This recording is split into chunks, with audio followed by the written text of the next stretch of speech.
All right, so probate. Today we are going to, the purpose of this class is understanding probate and how it plays a role in your real estate transactions.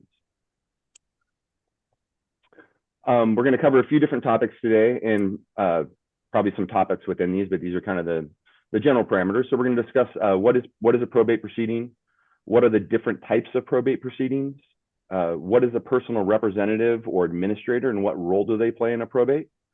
Can probate be avoided, which is a very common question when you're listing a piece of property and you find out that maybe one of the owners is deceased, or you have a family member that's come to you and said, mom passed away and we're looking to sell this piece of property, and they have questions around what do we need to do to be able to sell this? Do we have to open probate? Is there a way we can avoid it? So we'll discuss some of those scenarios and what the different options are. And then we'll get into what is a lack of probate affidavit and when can one be used. So what is probate? Probate is a court supervised legal process that may be required after someone dies. Probate gives someone, usually the surviving spouse or a close family member, authority to gather the deceased person's assets, pay the debts of the estate and taxes, and then eventually transfer those assets to the people that inherit them through a will or through intestate succession, which we will discuss as well. I've included a sample probate case number down here at the bottom, just for context. Anytime you see a 4 in a Washington Superior Court case, that is going to refer to some type of a family court matter, whether it's probate. It could be a TEDRA proceeding, which is a trust or estate dispute that could be used to settle a dispute, with beneficiaries in a trust or something like that, which also plays into a probate scenario or a lack of probate scenario, depending. And then we'll talk about a couple other court proceedings that may fall under that third digit being a 4. Alternatively, if you see a 1, that's going to be like a criminal case. A 2 is a standard lawsuit Superior Court case. 3 is a divorce or separation, and then 4 is kind of reserved for those kind of family court matters. And then I'll show this slide deck out afterwards, just so you guys have it for context to go back to. But I included a link here to our actual probate code under Title 11 is the RCW, where that's all established. And every state has a very well-defined probate code that determines, what happens in different scenarios. And ours is fairly comprehensive, but really everything we take from a title standpoint really comes from that RCW as far as what we can and can't do. And so another thing too, we talk about probate, and I think when folks start hearing that there's a court case involved, it creates maybe some anxiety because nobody likes the idea of going to court, right?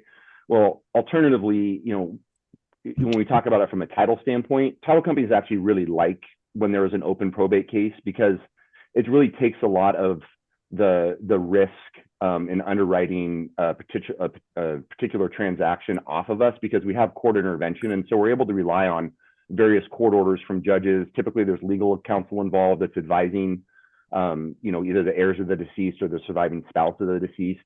And so we're going to have good court orders that we can rely on as far as who has authority to administer that estate.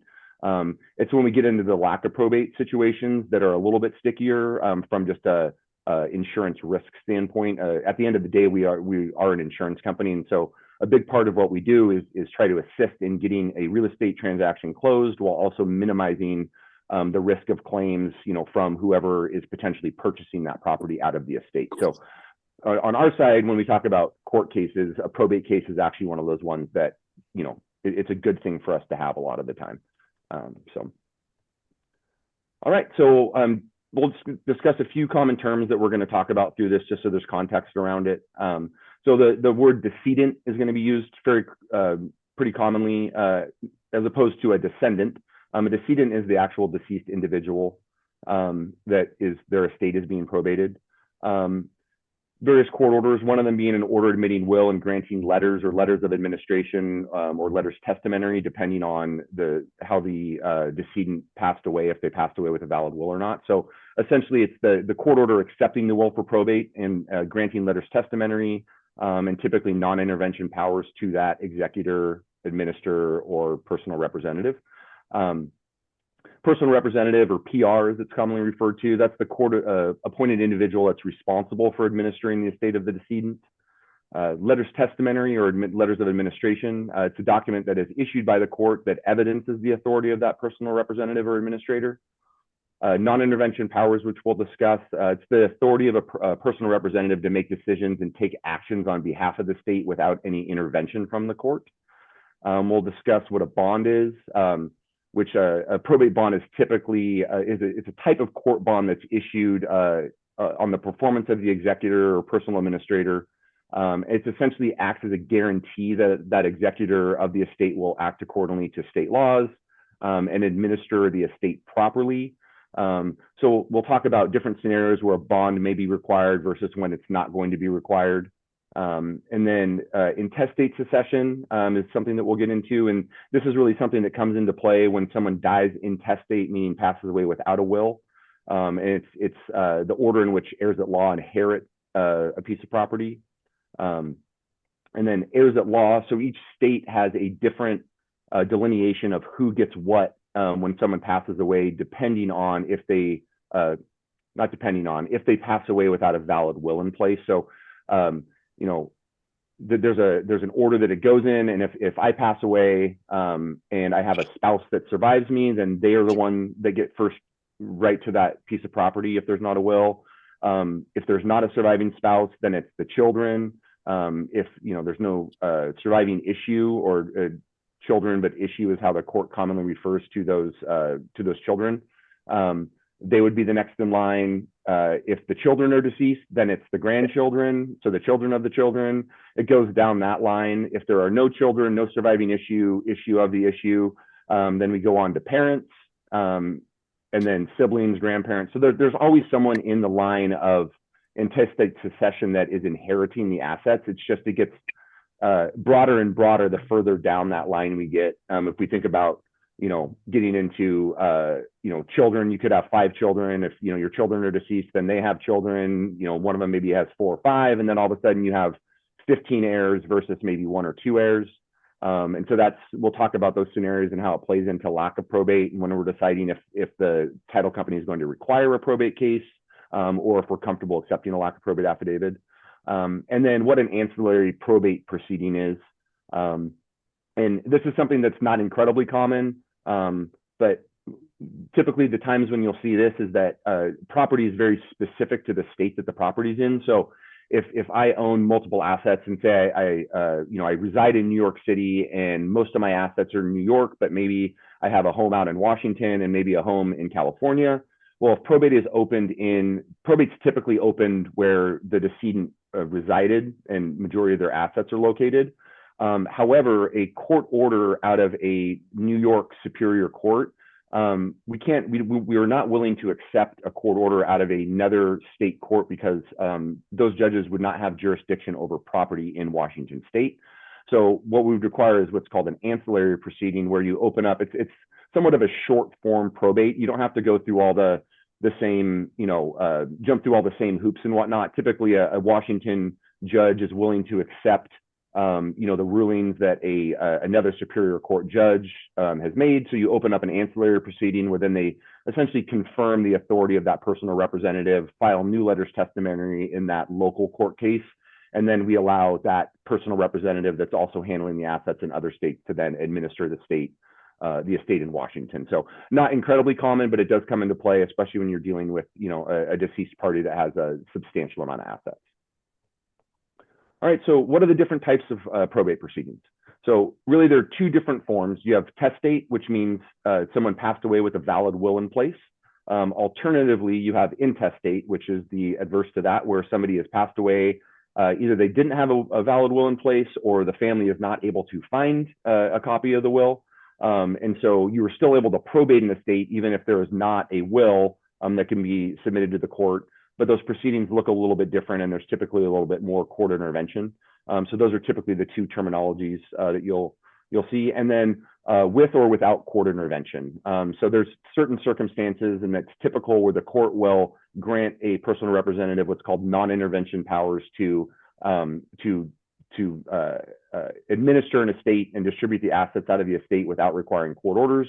But there are situations where, depending on the nature of the estate and the involved parties and who's petitioning for letters of administration and whatnot, that the court may look at all the facts and say, no, we're not comfortable with this individual making all these determinations. We are going to need to review any type of thing that happens as a part of administering the state and then approve that via court order. The reason that that's really important, and especially to you all as brokers, is that, you know, when we look at non-intervention versus court intervention, it drastically increases the timeline for getting something closed. So, you know, if you're dealing with an estate and you find out that, yes, there is a probate that's open, there is a personal representative or administrator that's been appointed by the court. However, the court has not granted them non-intervention powers. What that means is that every single thing that happens in regard to selling an asset of that individual will need to be approved by the court. And so it adds a significant time frame to the transaction, because the attorney for the estate is going to need to prepare motions, you know, whether that is the judge approving the terms of a purchase and sale agreement and all the involved parties. There could be a number of different things that happen along the way, but it's going to require that the judge signs off and then a court order is filed, you know, approving the sale of that asset out of the estate. And so it's just something to keep in mind that, you know, if you have a buyer that's like, hey, we want to, you know, we're bringing in cash, we want to do a quick close here, let's see if we can get this done in 14 days.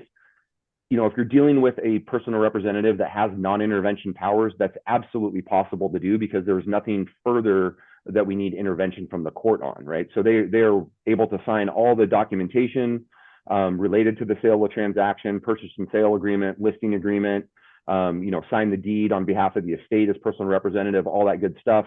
You know, alternatively, if the court is requiring that they intervene and that court orders are required, then, you know, it's going to significantly, you know, push that timeline back. So just something to keep in mind. And it's always, you know, if you're unsure in looking, you know, at what's on the title commitment and, you know, the letters testamentary that are linked, I would reach out to the title officer. You know, it's assigned to the file. I mean, that's what our title officers are great at doing, is explaining these things, and they can really dig into it a little bit more to determine, you know, is this something that is going to require court intervention, or are we able to just move forward with, you know, the PR signing off on, you know, whatever it may be that needs to be executed. Does anybody have any questions at this point? I know I said a lot of words there, so this is a good time for a pause. All righty. All right, so these are the other couple ones that I talked about that fall under that 4, that third digit 4. So you could also have a guardianship proceeding, which could be tied to a probate, depending on, you know, if that deceased party, or maybe the spouse of the deceased. This happens commonly, actually, where you have, you know, elderly folks that own property, and, you know, maybe one spouse passes away, but the other spouse is either incapacitated or for whatever reason is a part of a guardianship. So they could be tied together. It's not super common, but a guardianship could fall under that, and that's where the individual is considered a ward of the state, and the state has appointed a guardian to act on their behalf. And the guardianship is full authority, essentially. There are some caveats to that, but typically full authority over the assets and all the dealings of that individual. I mean, essentially, when somebody is awarded the state in a guardianship, they have no authority to act on their behalf whatsoever. So, you know, someone who is awarded the state in a guardianship would not be able, for instance, to sign a purchase and sale agreement. And that happens commonly where, you know, someone says, hey, I want to sell this piece of property, and you find out that they're in a guardianship. And really, at that point, it's almost like they're not an owner of the property, even though technically they are. They don't have the authority to sign anything, because for whatever reason, the court has ruled that they are either incapacitated or incompetent and unable to handle those affairs. Similarly, a conservatorship also falls under that same 4 number, but it's more limited. That a conservatorship is limited to the assets, financial dealings of a person, but they can still make their own decisions, you know, healthcare and things like that, where a guardianship is basically full. Somebody has full authority over their dealings. So a conservatorship, I mean, most commonly, you know, Britney Spears is probably the best example of that. You know, as much as it was in the news, you know, she was in a conservatorship, and her father was the conservator of her estate. So he had no authority to, you know, sell off property or, you know, do anything, you know, any dealings with the monies that, you know, she had made over time and the assets that she had. So it's a good example of it, you know, well, however good or bad. But so those are the kind of the two other things that may fall into that probate number. So what is a personal representative or administrator, and what's the role that they play? So we've discussed this a little bit, but a personal representative, or also known as an executor or administrator, is the court-appointed individual that is responsible for administering the estate of the decedent.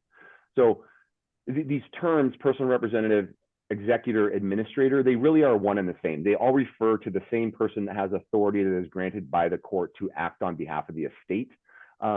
The term that is used is typically taken directly from the will. So a will is typically, is something that is going to be prepared by legal counsel, usually, an estate planning attorney.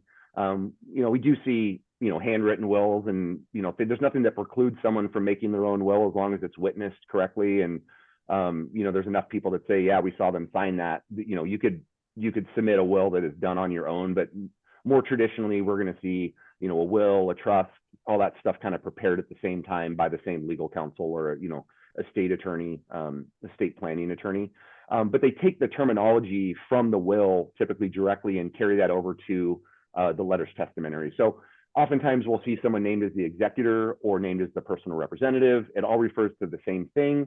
When the word administrator is used, though, that typically is going to be a good sign that this person passed away intestate without a will, because the court's going to either issue what are known as letters testamentary, which alludes to the fact that there was a valid will, or letters of administration. And typically when we're dealing with letters of administration, that is an intestate scenario. And so the court will enter letters of administration and then name that person as the administrator of the estate. But at the end of the day, they all have the same ability to handle the affairs and administer the affairs of the estate. And before we get to that, oh, no, we're good there. Okay. All right. These are a few examples of what those court orders or letters testamentary, orders admitting will. I've just picked off a couple from files that we've had in the past just for context around what those look like. So this first one here is an order admitting the will to probate and adjudicating the estate to be solvent. So there's a few different things that happen at the beginning of a probate case, and it actually moves along fairly quickly. We get the question a lot, oh, we have to open probate. How long is this going to take? And we typically say, well, it really comes down to how good the attorney is you're working with, but there's really not a lot of barriers to entry when you're opening a probate proceeding, especially if you have legal counsel, advising you. So the first thing that gets filed is a petition from the attorney, which is, essentially similar to a motion, but it's the attorney basically presenting the evidence, presenting a copy of the will, and then asking the court to, review that will, accept it, and then open up a probate case and determine who has authority to administer that estate. And so once that petition is reviewed by a judge and the will has been reviewed if there is one, and they determine it to be valid, then they're going to enter an order into the court docket that is called an order admitting will. The title can vary, but essentially the document does the same thing. And you can see, in the heading of these, sometimes the really efficient attorneys will include a ton of stuff in their petition. And so you'll get an order back that has this really long title to it, that it probably includes more than just admitting the will and adjudicating the estate to be solvent. This is kind of the common form that we see. So not only is the judge going to look at, the will to determine if it's valid, but they're also going to look at the assets of the estate in essentially a schedule that the attorney provides and says, all right, these are all the assets that the deceased party had. They had, these 2 homes, these bank accounts, these stocks, and they look at the total value of all those things. And then they look at the debts of that deceased party. And then if those assets outweigh the debts, they will determine that the estate is solvent. And typically that is a good scenario. I mean, it's always a good scenario because it allows us to move forward. And typically those are scenarios where we're not going to need court intervention or typically a bond. When we talked about a bond earlier, in those common terms, when an estate is insolvent, that is typically a scenario where a bond may be required, or a scenario where, there wasn't a will and we have a family member that's somewhere down that line of intestate succession that is petitioning the court for letters of administration. And, depending on the interest they have, it can get a little bit muddy when we talk about a will not being in place, because the court also, the same way we do in a lack of probate situation, is somewhat relying on the honesty of that individual that is petitioning for letters of administration.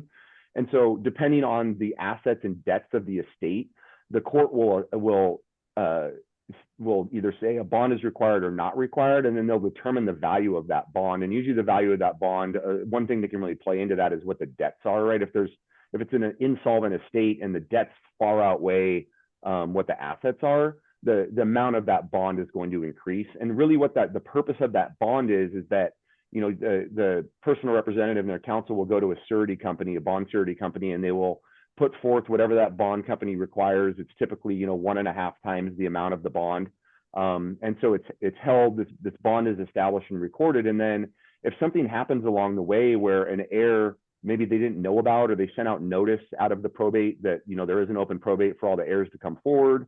And, you know, maybe that person didn't get notice at the right place. And so the estate is administered incorrectly and folks get assets maybe that they wouldn't, you know, it doesn't, you know, maybe there's 4 heirs instead of 3. And so instead of getting split in thirds, it should have been split in, you know, quarters. And so that heir can file a claim against the bond to then recoup whatever that, you know, those monies were that they felt that should be coming to them. In the same vein, a creditor that maybe didn't get proper notice out of it, a creditor can make a claim against that bond, you know, to recoup, you know, any necessary, you know, monies that were due, you know, whether it's a secured debt or an unsecured debt, it really depends. But typically, though, that again, that only comes into play when we're dealing with an insolvent estate or maybe an uninvolved party that's petitioning or not a family member. It just depends. Most commonly, you are going to see that there's not going to be a bond required and non-intervention powers are going to be granted, you know, to that personal representative. So, and they'll list that out here. So in this order, they're gonna stipulate that, you know, this so-and-so is confirmed as the personal representative. Are you guys able to see my cursor on the screen here, or do I need to use some type of a annotation tool? You guys can see it? Okay, perfect. So they'll list it out here. You know, they confirm that, you know, the individual that is, you know, in the petition and that it's named in the will and the attorneys put forth that they're going to, you know, confirm their authority to serve without bond, and that letters testimony should be issued by the Superior Court clerk. They're going to adjudicate it to be solvent, and then they're going to also determine if there is any intervention from the court that's required. And so they're going to list out here the state without further intervention from the court. So in this case, we're dealing with a personal representative, no bond required, and no intervention from the court. That's like the A+ scenario for a probate case. You can move forward with that, and, you know, you have a quick close if you need to, because that PR can knock out everything depending on their availability. But it's, you know, the most common situation we see. Here's another example of a court order, and this is, you know, what I alluded to. This is, so they, you know, the petition for probate's been filed.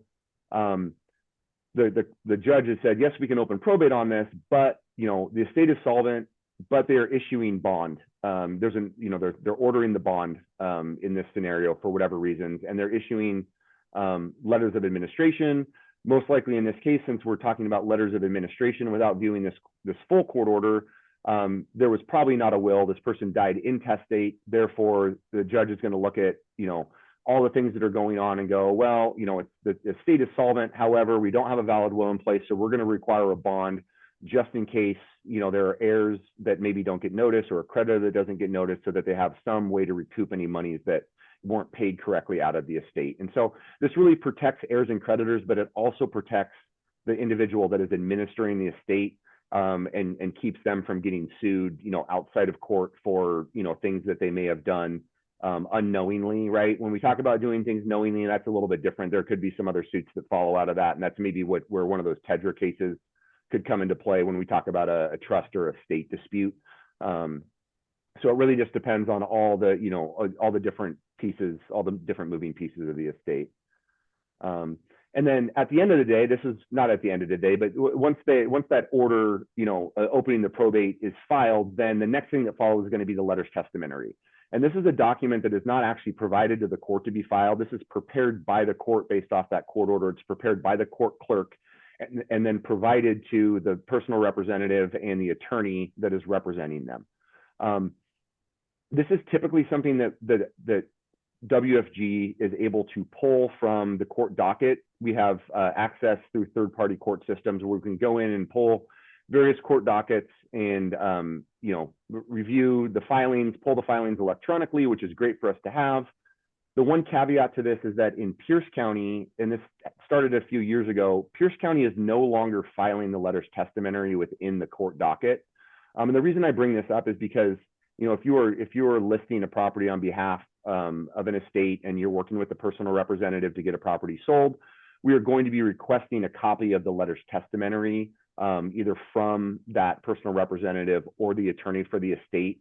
And the reason that they're no longer filing, and I spoke with one of the court clerks, and I sort of understand the logic behind it, but not really. All the other superior courts I've dealt with, you know, around the country, really, I think Pierce County is one of the only ones I know of that doesn't file it. And they said, essentially, a court docket is meant for filing of documents that are presented to the court.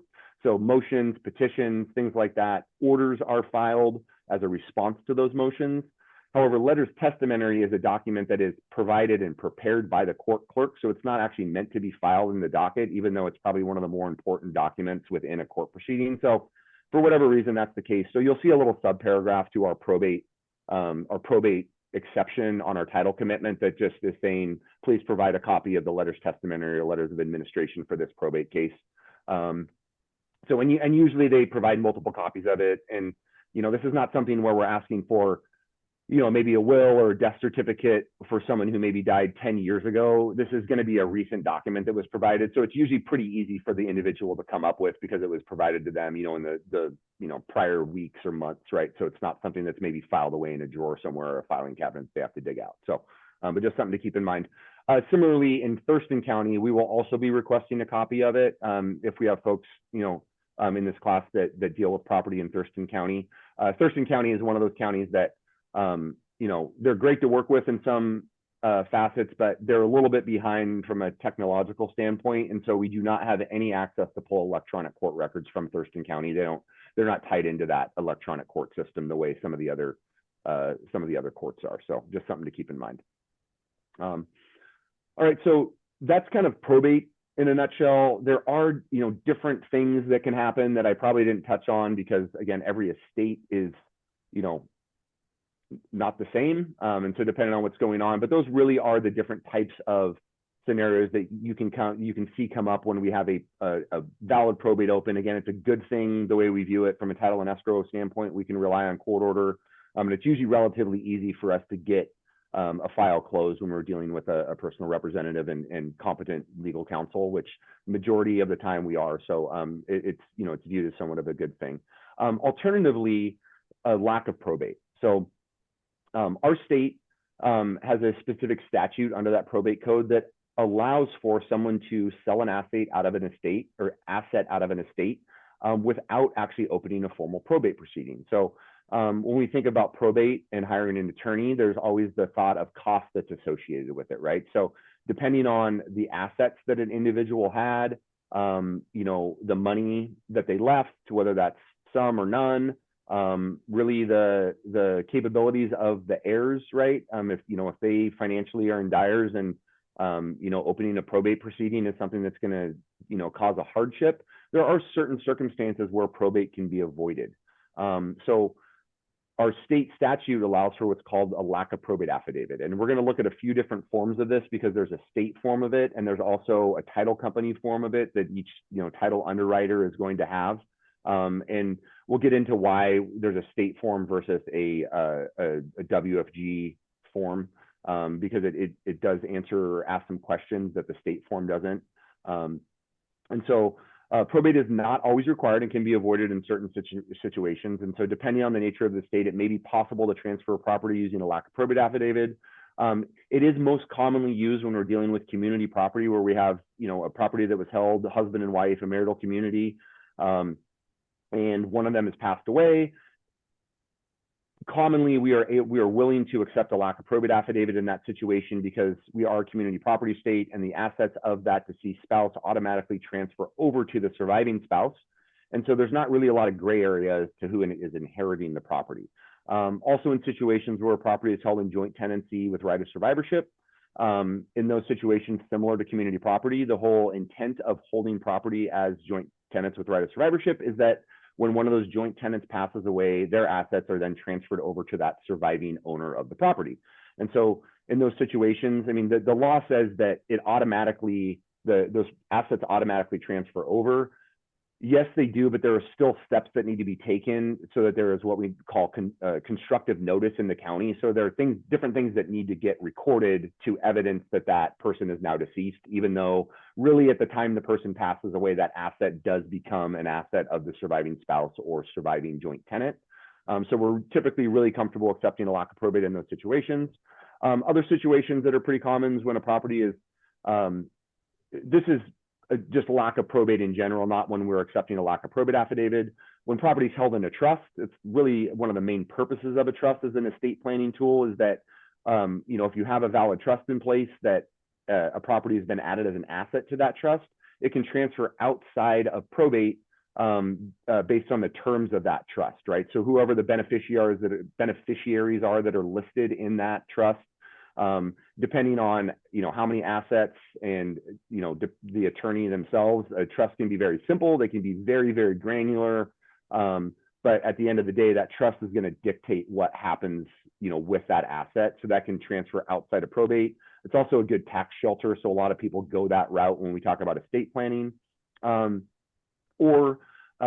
if there was a previously recorded transfer on death deed. And transfer on death deeds are a relatively new deed instrument in the state of Washington. It's the newest form of deed that we have. A lot of states have had provisions for this for a lot longer time. It's also commonly referred to as a beneficiary's deed. But in Washington state, it's called a transfer on death deed. And essentially, this is a deed that an owner of a property can record prior to them passing away. So they execute this deed, and in this deed, they list out the property, the legal description of it, and then they list who the beneficiary is of that property upon the demise of the owner, right? So it'll say, myself as a grantor, hereby upon, my death, these are the beneficiaries. Oftentimes there's alternative beneficiaries listed if maybe that primary beneficiary has passed away. But in those scenarios, immediately upon that person passing away, that asset based on that transfer on death deed, that property is going to pass to that person that is named as a beneficiary. And so it's again, a really good estate planning tool. The property passes outside of, it's exempt from excise as well, right? So there's a lot of cost saving considerations when we talk about using that. It really depends on the assets and what the person is wanting to do with them. So none of these are right or wrong, and there's just different ways, and typically an attorney is going to advise you on, what the proper way to do that is. And so again, a transfer on death deed, upon that person dying, that asset transfers over, but to give that actual deed effect, it's required per the statute that you record a copy of the death certificate for that individual, attach a copy of the will, potentially, it's not required, but you put a cover page on it essentially, and that cover page, there's a field for you to add the recording number for that previously recorded transfer on death deed, list out the grantors, grantees, and then record a copy of that death certificate. And upon the recording of that death certificate, it also passes over the excise desk, which not all documents have to, but the excise desk looks at the scenario, looks at the recorded deed, says, yep, this is the beneficiary on it, excise stamps off on it, it gets recorded, and then upon recording of that death certificate with the cover page, that then vests title in whoever that beneficiary is. So another situation where someone can pass outside of probate.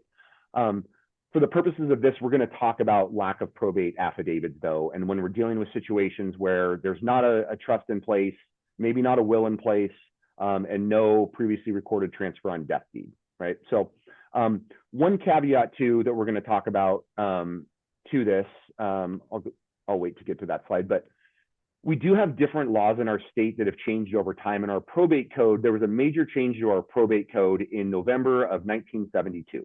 And the reason that date is important is because prior to that date, our probate code was different as far as community property was defined. And so if we look at a piece of property and determine that, Joe and Sally Smith acquired this piece of property as husband and wife prior to that date in 1972, we're still going to recognize that surviving spouse has right to some of the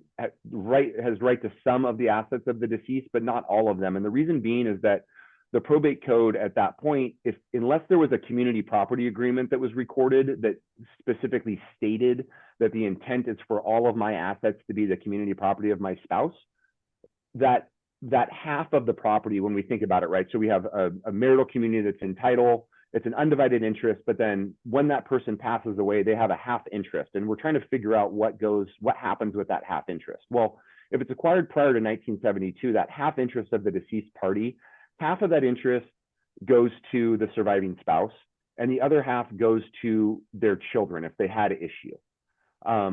There are circumstances if they didn't have kids, and depending on timeframes, where all of that can be vested in the surviving spouse.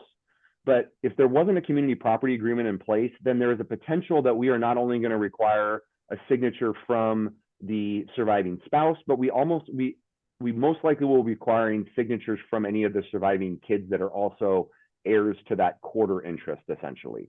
And so we're still able to use a lack of probate affidavit. However, there may be some more signatures that are required in those cases.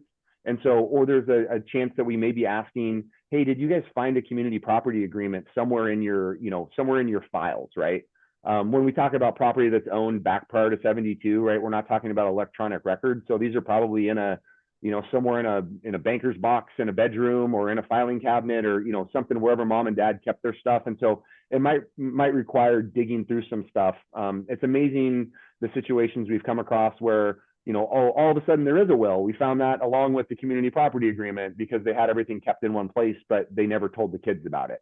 And so we're going to ask about those type of things because the community property agreement really does help us figure out, if we do have to, require the joinder of additional heirs, or if we can just allow that spouse to go ahead and, recognize them as the surviving heir and the right to and have the rights to whatever asset it is that's being sold. So after 1972, if just by acquiring title, husband and wife, community property is presumed, there's no need to record a community property agreement or anything like that. By being vested as a marital community, that property automatically transfers over to that spouse by recording a couple, of different instruments in the county. So that's just one thing to keep in mind. It's not always cut and dry when we talk about community property.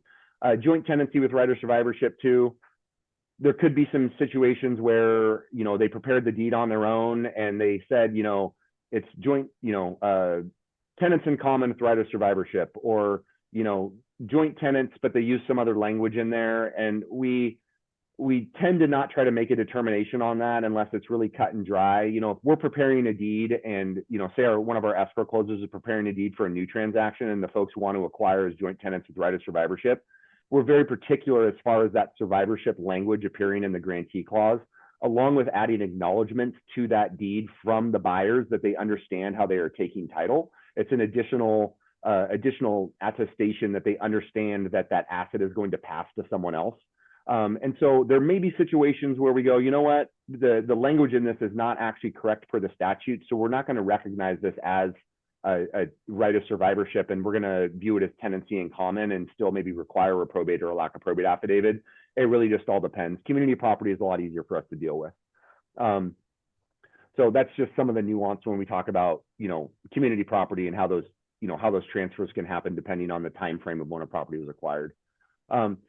These are the different forms of lack of probate affidavits that I was referring to. So this is the Washington State form that can be downloaded off of the Washington State website for this.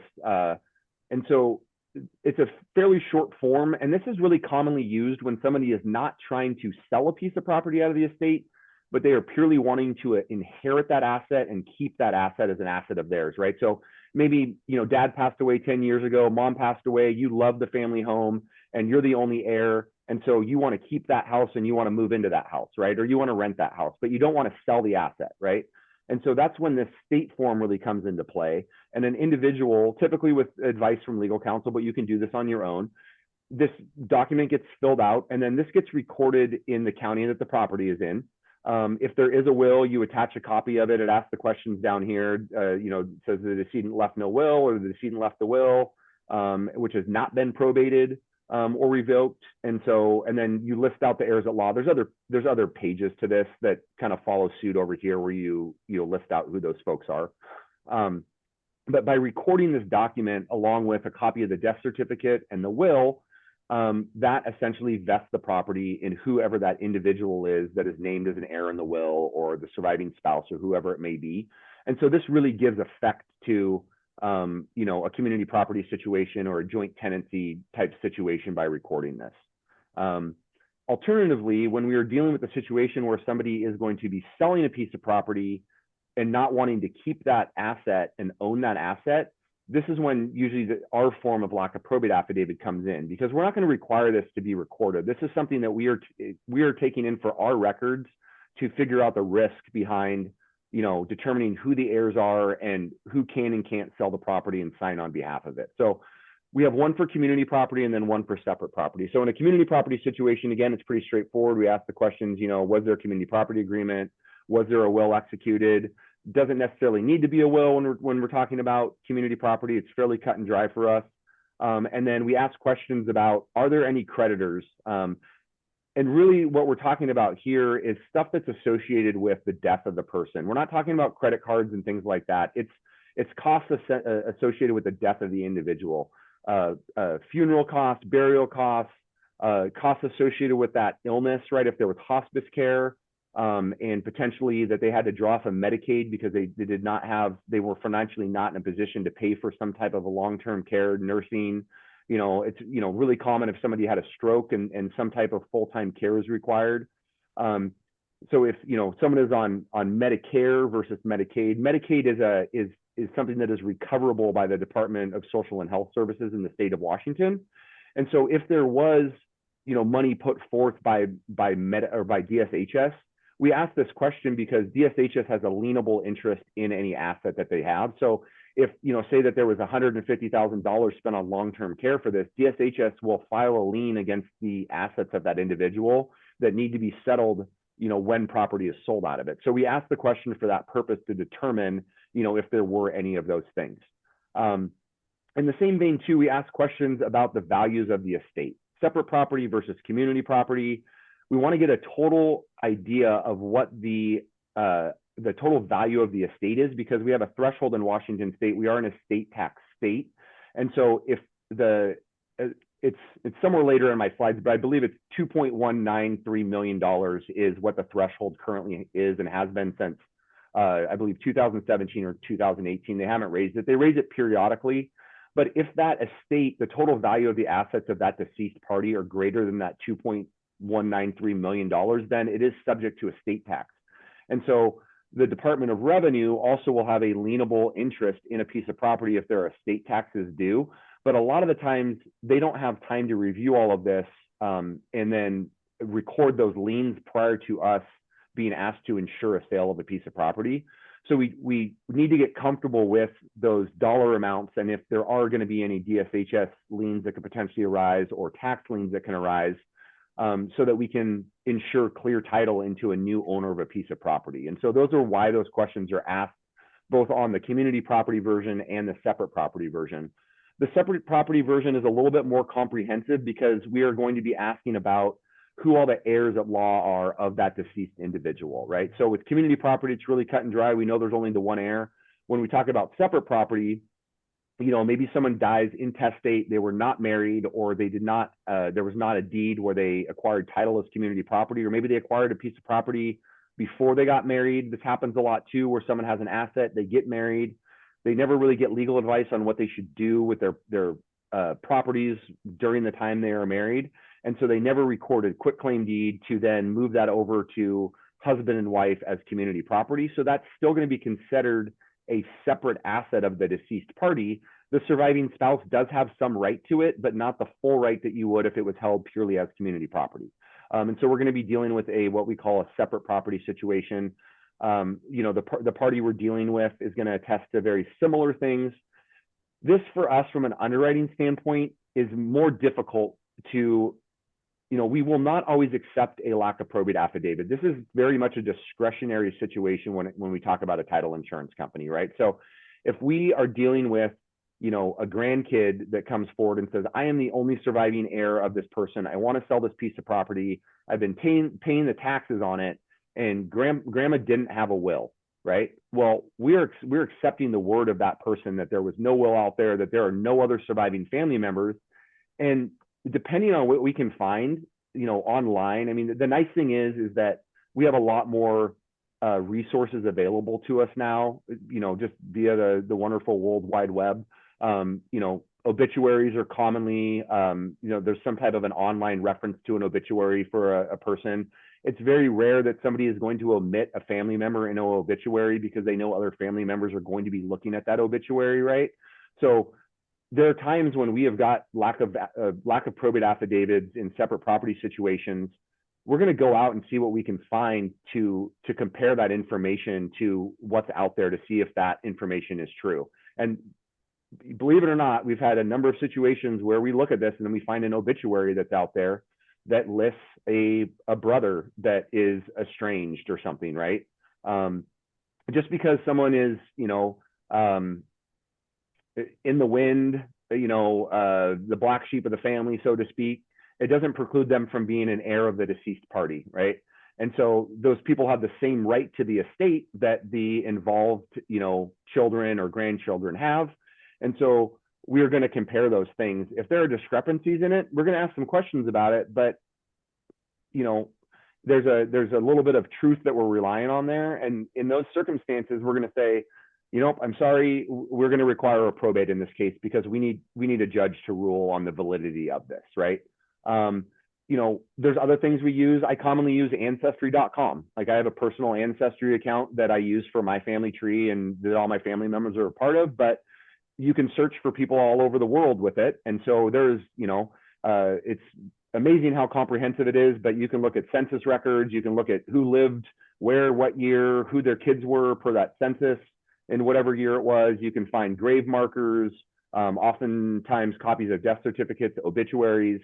And so we have a lot more that's available or at our disposal to find information out about heirs than we previously did. So, we're talking, early 2000s and on, we're going to be able to find a little bit more than we can. But again, it is discretionary. If we're dealing with someone, that is fairly removed from the deceased party or someone who is a friend and not a family member, there is a chance that, we can review this lack of probate affidavit and say, we don't have a will, we don't have an obituary to compare this to.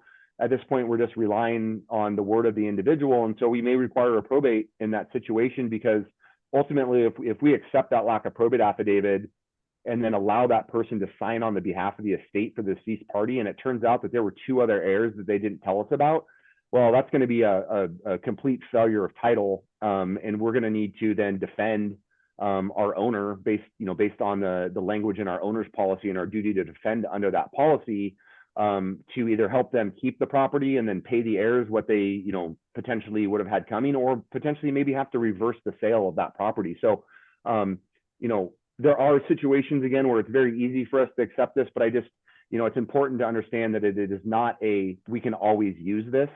And I think it's really important to get in front of it, especially when you're dealing with someone that is selling a piece of property, the owner is deceased, and there is no probate going on, to reach out to your title officer right away, open that listing, get that prelim going as soon as possible. There's nothing that says you have to, from our side, there's nothing that says you have to have a listing agreement signed for us to open title, really. I mean, it's ideal, but, if there is situations, and I may have said something that goes against what our insurance commissioner officer says, or office says, but I don't think it is. I think you can open a prelim whenever. But just to really get a good idea of who we are recognizing as the vested owner of that piece of property. If any of you have taken my Title 101 class before, we talk a lot about looking at the title commitment and making sure that who we are recognizing as the vested owner is one and the same with the party that you're dealing with to list the property. If they aren't, it's a red flag. And if we're showing that person as deceased, maybe there was a recorded death certificate or we pick up on an obituary or something, it's a great time to pick up the phone, reach out to, your rep or your title officer and, say, hey, can you take a look at this and give us an idea of, can we use a lack of probate affidavit, review the information that's out there recorded in the county to get a better understanding of what the timeframes are, and if we are going to be able to rely on a lack of probate affidavit versus requiring a formal probate proceeding to be open. So just really, an important thing to keep in mind. But these are really common forms that we use, and typically we're able to accept one, but there are instances where, we just feel that it's an undue risk, to move forward with that. So I already mentioned a couple of these things, but estate tax. So I haven't updated this. I think last year was the last time I did this class, but as of 2024, still the $2.193 million is that threshold for estate taxes. So, if you're dealing with a high value property, and there is one thing to take in consideration with estate tax too, is that it's not the total value of that asset. So if you're listing a home that's $3 million, but they have a deed of trust and there's still a $1.5 million balance on that deed of trust, it's not a $3 million asset. It is a $1.5 million asset because it is still encumbered by a deed of trust, right? So they don't own it outright at $3 million. And when we talk about community property and separate property, only half of that person's community property gets counted, right? We don't count it as the full amount of it. So there's different ways of determining it, but it's always good to ask the question, and it's going to be asked on that lack of probate affidavit. But just something to keep in mind when we start dealing with, high value properties or people that own, multiple rental properties, around multiple counties, and those assets are considerable and in the millions of dollars, there's a chance that there could be a state tax that it's subject to. And then DSHS liens and estate recovery is what I mentioned before. So if, Medicaid was a vehicle that was paying for long-term care, hospice care, in-home care, just depending, there is a potential that DSHS could file a lien against it. Our escrow teams are great at figuring a lot of this stuff out, though. So estate tax is difficult for us because we don't know all the assets of the deceased party. So in a probate case, typically we're going to rely on the attorney or the PR to provide an estimate of that total estate value. With DSHS, our escrow teams are able to reach out to DSHS and order a payoff and provide information and ask, is there any, monies that were put forth, for this deceased party, and then we'll get a number back from DSHS, which is nice, and then we can, add that to our settlement statement to be paid out of the closing. So I know that was a lot of words and whatnot. That's essentially probate and lack of probate in a nutshell. And that's about the best I've done with one of these. 1101 is not bad. So I'm proud of myself today. But with that being said, I will open it up for any questions or comments that you all may have. And I have, as much time as you guys need. So. Yeah, well, in case anybody doesn't, I just want to tell you that was really informative. You did a great job. And man, that is a lot of information. And I was doing my best to concentrate, pay attention. What I know as a real estate agent, and I'm sure probably a lot of us will feel, is like, okay, so it's good that I have a rough idea of what's going on with all of that. How much involvement does the average real estate agent have in that process, right? Or what are the steps that we take, right? So basically, how much of it does WFG handle? How much do we handle? Where do we step in? What can we do to help improve or speed up the process? These kind of things. Yeah, and each scenario is unique unto itself. So I really do think that the first thing really to remember is when you find out that you have a deceased party that's a vested owner, is to reach out to the title officer right away, because we have had circumstances in the past where a broker has listed a few different properties, whether they're probate or lack of probate affidavit, or lack of probate affidavit is used, and everything goes smoothly. And so there's some assumptions that are made. Oh, I had this other transaction; it's going to fit into that box. Well, there's just always things that could arise that maybe don't necessarily fit the same circumstance.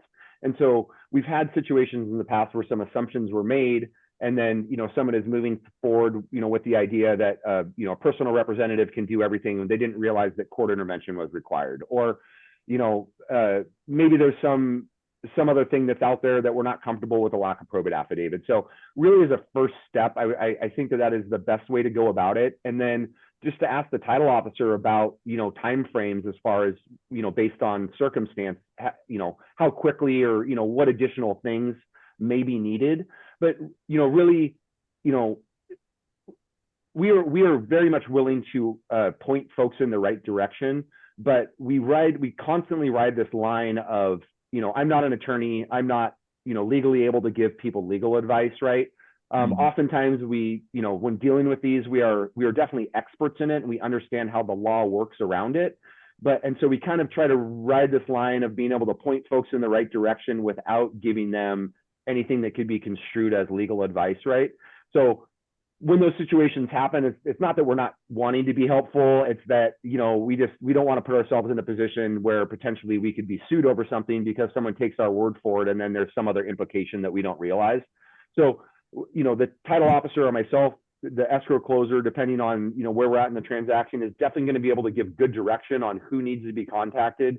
There are certain things that we can take on, like when I mentioned, DFHS, our escrow teams can reach out and get amounts and payoffs from that. But we are going to be relying on, the family members or the personal representative to provide us with a lot of that other information in a timely manner, to be able to work towards that closing date, that's in the contract, and make sure that everybody, gets handed a check at the right time and keys at the right time and all those kind of things. So, yeah, no real, finite answer on it, but we typically are able to give you a really, really good idea of what needs to happen. And we'll let you know, the closer will let you know, or the title officer will let you know if it's something that we're able to take on. But when we talk about, getting a copy of the death certificate, that's I should have mentioned that when I was talking about lack of probate. That is the one thing that we are going to require prior to preparing that lack of probate affidavit, is that we need a copy of that death certificate for the deceased individual, so that we can, again, verify that they are truly deceased. We don't want to be preparing lack of probate affidavits and just taking someone's word that mom or dad passed away.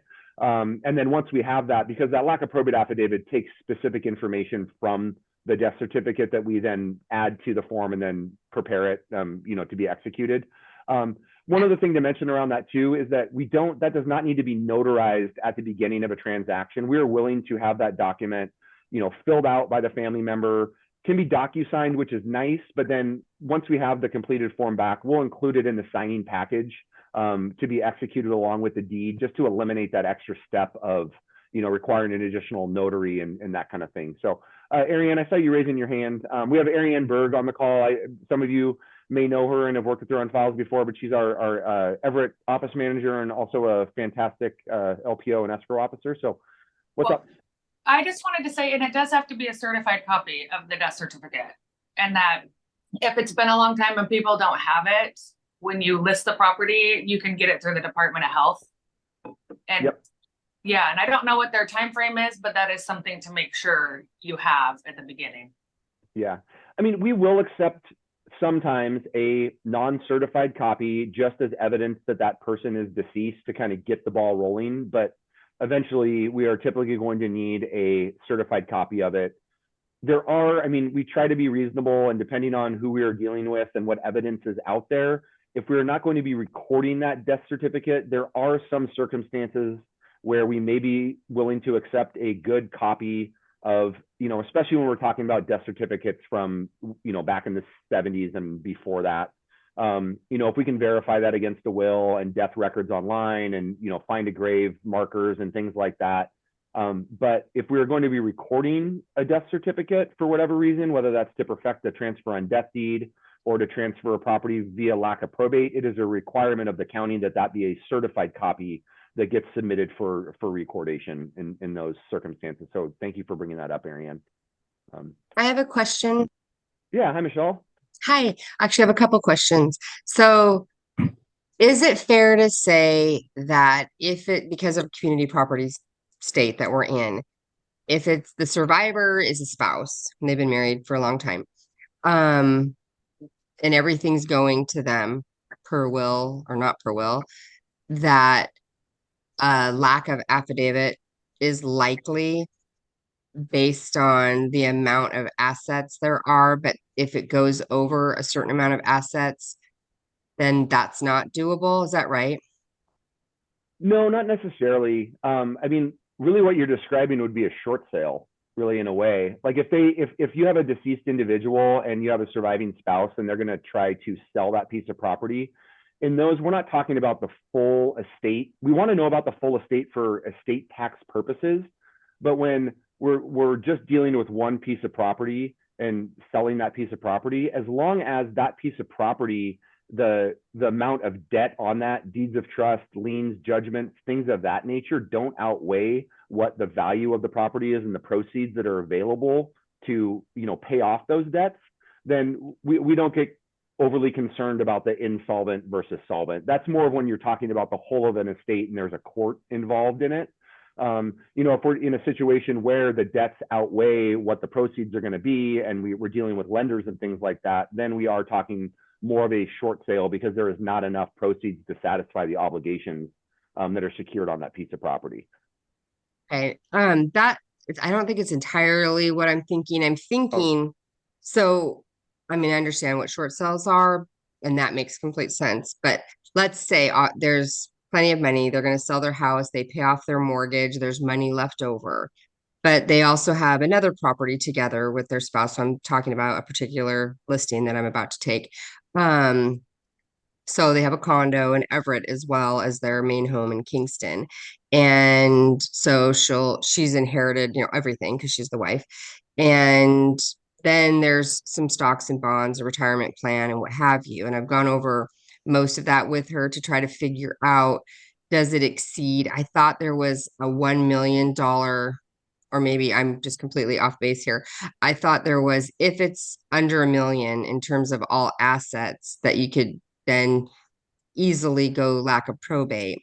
But if it exceeds that, then no. I guess I'm wondering that.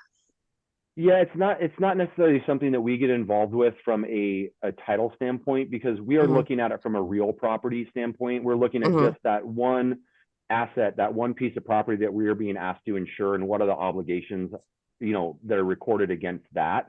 When what you're asking is more of a question for a CPA, really, or an attorney to determine what those thresholds are. I'm not aware of that $1 million threshold. The threshold that we commonly look at and are more concerned about is that estate tax threshold of the 2.193. But what you're referring to may be a tax implication, because if assets are over that $1 million piece of it, I'm not sure, but that's not something that we commonly, or that I've had to address, in what I'm prior asking, situations. Thank you. What I'm asking is for the lack of probate ability to do that. So in this case, the home will be listed for around $1 million. She owes 5 something on it. So she's the sole inheritor of all things because she's the spouse. So is it likely, and she has a will and she has a death certificate. So is it likely that a lack of probate form will be able to be done on this case? Yes, it is very likely that we would be Okay. able to accept a community property lack of probate affidavit for the sale of both of those properties. Yes. Okay, and she's just going to sell one. Okay. And then earlier you were talking about, this is my other question, sorry. You were talking about just probate in general. And you were saying something about kind of an average time to expect when probate does happen or needs to happen. Is there like an approximate time frame that probate takes? I mean, again, so I think I mentioned it, but it really depends on how good your legal counsel is and how good the petitions are that they file, right? Most folks that practice that as their area of law, they are estate planning type attorneys. They're very, very good at what they do, and they understand all the necessary information that needs to be included in those petitions. And so it literally can take a matter of just a few days for them to get that petition together, get it filed with the court.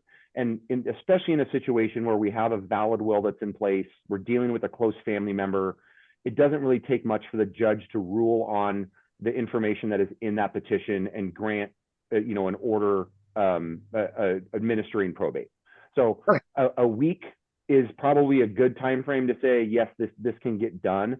Because when we talk about probate too, there's another thing that I should have mentioned too, is that a probate case, a personal representative only has authority to administer that estate while that probate case is open. And so it's different from the other types of court cases that we deal with, where we want to see them closed when we talk about a divorce or a separation or a bankruptcy or some type of a lawsuit, in that nature. We want to see those cases closed. A probate, we want to see it open. And it has happened in the past where, someone goes to sell a piece of property, they sign the listing agreement, they say, no, I'm the personal representative. They have letters testamentary, but then we run the court case and show that probate was closed a month earlier. Well, as soon as that probate case is closed, all the authority of that administrator, it ceases at that point. And so we would require them to reopen that probate, and then those letters to be reissued or verified by the court for us to go ahead and do it. So the time frame, all we care about is that case getting open and those letters testamentary getting issued by the court clerk. And as soon as we have those, especially if there's non-intervention power, then you can hit the ground running with that. And I'd say a week is probably a good time frame if you're dealing with, you know, a good legal counsel that's working on their behalf.